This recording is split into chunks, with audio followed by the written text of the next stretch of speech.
ચાલો આપણે બીટ લઈ લીધા છે, બીટના લાડુ બનાવશું. બીટમાંથી 1 કિલો બીટ લીધા છે, એને આપણે ખમણીશું. ખમણી લીધી છે, એમાં આપણે ખમણી લેશું. આ રીતના આપણે છીણ કરી લઈશું. હવે આપણે લોહીયામાં ઘી નાખીશું. 3 ચમચી ઘી નાખશું. હવે આપણે બીટ નાખીશું. ઘીમાં બીટને સાતળશું થોડીક વાર.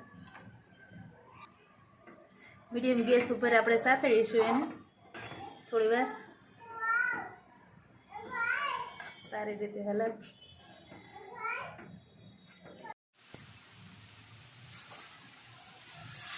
હવે આપણે સારી રીતે સંતળાઈ ગયું છે. હવે આપણે દૂધ નાખીશું. એમાં 2 કપ જેટલું દૂધ નાખીશું આપણે.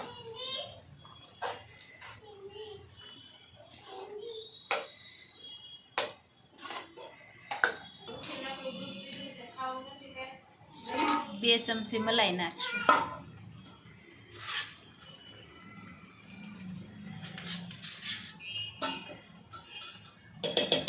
હલાવીને રાખશું.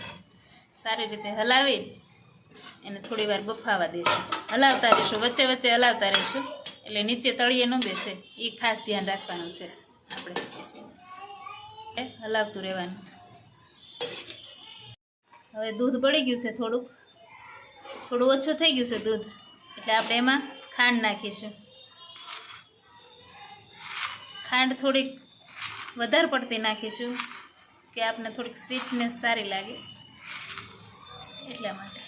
બીટનો સ્વાદ થોડોક મીડિયમ થઈ જાય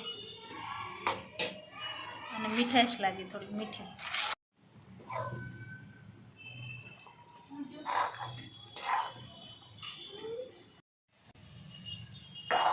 હવે આપણે નાખીશું ટોપરાનું છીણ. સારી રીતે આ બફાઈ ગયું છે બીટ દૂધમાં. ટોપરાનું ખમણ નાખીશું એટલે સારી રીતે કોટ થાય. આપણે લાડુ વળે એવી રીતના થોડુંક ટોપરું નાખીશું એટલે લાડુ સારી રીતે વળી જશે, ઘટ થઈ જશે એકદમ. હવે આપણે ઠરી ગયું છે બીટના લાડુ બનાવવા માટે. હવે આપણે લાડુ બનાવશું. નાના નાના બનાવશું એકદમ, બાળકો માટે ખાઈ શકે તેવા.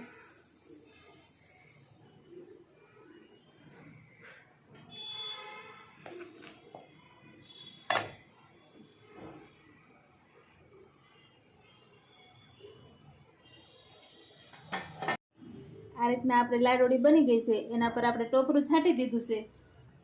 સરસ દેખાવમાં સારી લાગે એટલે ટોપરું છાંટ્યું છે. અને બીટ આપણે કાચા ન ખાઈએ કે છોકરા, એના માટે લાડોળી બનાવીને સારામાં સારી સ્વીટ છે, એટલે છોકરાઓ પ્રેમથી ખાશે. બનાવો અને લાઈક, શેર અને કોમેન્ટ કરો.